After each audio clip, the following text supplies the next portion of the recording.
the defensive positions in baseball, it seems there's one spot that gets the least appreciation. One spot that we take for granted. It's not as glamorous or romanticized when compared to any other of the 8 spots on the field. When the pitcher throws a fastball or a curveball that has a 12-6 break, it has to be caught by a catcher. Well, that's obvious. What other name would you come up with? Imagine your job required you to wear a uniform with awkward-feeling shoes, a helmet with a face mask that limited your eyesight, and peripheral view, a vest that, while protects your body from a high-velocity baseball, also limits your range of motion that doesn't help with the heat of a typical summer day game, while wearing a baseball glove that is completely different from the traditional glove that his teammates wear. Oh, and you have to squat for a cumulative time of about 90 minutes, and you have to produce offensively too. In my opinion, the catcher could be considered second in command of the defense, next to the manager, of course. They see the layout of the defense and in some cases call the game when trusted by the manager, which means that they call each pitch that the pitcher throws based on their knowledge of the batter in the box. Catchers catch every pitch that is thrown, every no-hitter, perfect game, 10-run blowout.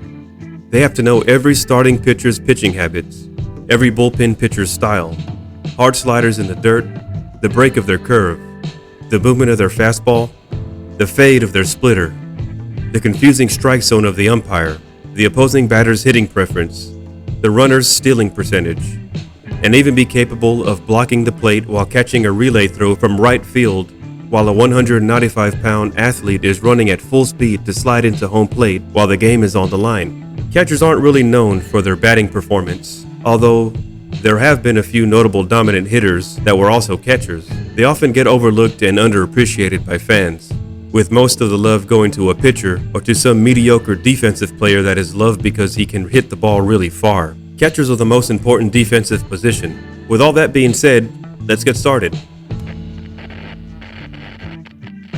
Welcome back to the top of the fourth, and if this is your first time visiting, welcome. Bradley David Ausmus was born April 14, 1969 in New Haven, Connecticut. Ausmus excelled in baseball at Cheshire High School. As a sophomore, he played shortstop and batted .327. As a junior, he moved to catcher and he hit .436. And as a senior, he hit .411 and was named the Cheshire Area High School Player of the Year, while also excelling in basketball and being an academic success, scoring a 12.20 on the SAT exam. Ausmus was drafted by the New York Yankees in the 48th round of the 1987 draft, but initially declined to sign a contract. Instead, he chose to pursue another childhood dream and become a student at Dartmouth College. He eventually signed with the Yankees when they agreed to allow him to attend Dartmouth while playing in the minor leagues during his off terms. Due to the NCAA rules, which bars paid professional athletes from playing college sports, Ausmus could not play baseball for Dartmouth and instead served as a volunteer coach and bullpen catcher. He graduated in 1991 and became a rare statistic, since about 4 to 5% of MLB players have completed college with a 4-year degree. Ausmus spent 5 years in the Yankees minor league system from 1988 to 1992. Then during the 1992 expansion draft, he was selected with the 54th pick by the Colorado Rockies. He was with the Rockies for less than a year when he was traded to the San Diego Padres in 1993. In 1995, while with the Padres, Ausmus batted .293, a career best, and stole 16 bases, which was the most stolen bases by a catcher since 1991, when Craig Biggio stole 19. Between 1996 and 2000, he was traded 4 times between the Detroit Tigers and the Houston Astros, and in 2001, he began his longest stint with any team he'd played for. In 2004, he had a .308 average against left-handers and batted .364 in clutch situations. In 2005, he had more walks than strikeouts. He batted .304 in the clutch. He re-signed with the Astros in December 2005. In Game 4 of the 2005 National League Division Series against the Atlanta Braves, Ausmus's clutch hitting came through when he hit a home run with 2 outs in the bottom of the 9th inning to tie the game at 6-6 and sent the game into extra innings. The Astros ended up winning the game in 18 innings and was the longest postseason game in history. Ausmus played catcher for 15 innings and played 3 innings at first base. In 2007, he was tied for second among all National League catchers with 6 stolen bases, and on July 27th, he stole his 100th career base, becoming the 21st catcher all-time to reach that many steals. Later that year, Ausmus was awarded the Darrell Kyle Award for Integrity and Courage by local chapters of the Baseball Writers Association of America. In May 2008, along with Johnny Damon, Andrew Jones, and Derek Lowe, he became one of only 4 active Major League players who had played at least 10 years in the majors without ever going on the disabled list. On May 13, 2008, Ausmus got his 1,500th career hit, becoming one of only 8 catchers in MLB history to get 1,500 hits and steal at least 100 bases. On January 26, 2009, Ausmus agreed to a 1-year, $1 million contract to be a backup catcher for the Los Angeles Dodgers. Joe Torre, the Dodgers manager at the time, stated, quote, "There's no question he can be a manager. He's a smart cookie. Everybody knows that. And he has an engaging personality."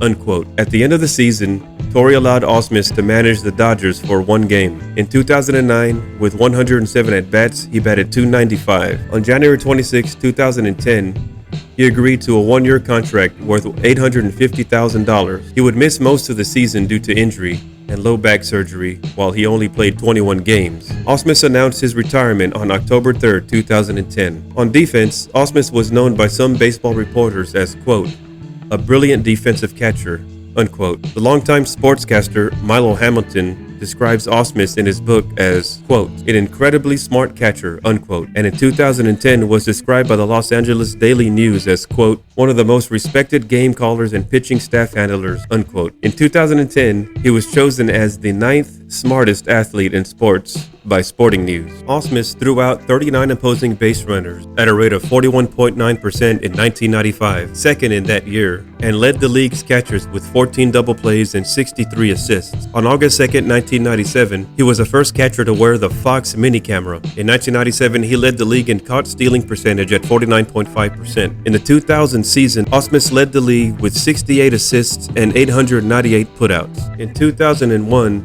he won the first of 2 consecutive Gold Gloves and won his 3rd Gold Glove in 2006. He made his franchise record 8th opening day start at catcher for the Astros in 2007. On July 22nd of that year, Ausmus passed Gary Carter to move into sole possession of 2nd place in Major League career putouts by a catcher. As of July 12, 2009, he was 3rd all-time among catchers in fielding percentage. He finished his 18-year playing career in 2010 as ranked 3rd in MLB history with 12,839 putouts as a catcher, behind only Ivan Rodriguez and Jason Kendall. He is 7th in games caught with 1,938 and 10th in fielding percentage at .994. And for his career, he threw out 30.2% of potential base stealers. Between 2011 and 2022, Ausmus had various roles as a coach and a manager with the Padres, Tigers, Dodgers, and Angels. His role as a manager had mixed results, and he had some success, but overall his record as a manager wasn't great. But his career won't be remembered for his role as a manager. Well, at least not as the date of this video. Brad Ausmus may not have been a dominant hitter or the fastest runner, but his presence in the dugout as a player had a lasting impression with his teammates. His command on defense as a catcher was welcomed and valuable and helped pitchers and managers call games. I'll leave you with an excerpt from the great Milo Hamilton's book. Quote, "Someone we don't talk about enough is Brad Ausmus. Simple statistics do not represent what he means to this team. He saves the manager a trip to the mound because he serves as a manager from behind the plate. I've heard that from 3 of his managers, and I've heard that from a future Hall of Famer in Roger Clemens, who gives him all the credit in the world. In fact, the night we presented Clemens with his 7th Cy Young Award at home plate, he pointed right to Ausmus in the dugout and said, 'I couldn't have won this Cy Young Award for 2004 if I didn't have Brad Ausmus as my catcher.' That speaks volumes. Ausmus is an incredibly smart catcher, and he knows how to call a game." Unquote. If you've made it this far in the video, thanks. If you like these types of vids, like, subscribe, and ring that bell. Thanks again, and stay tuned.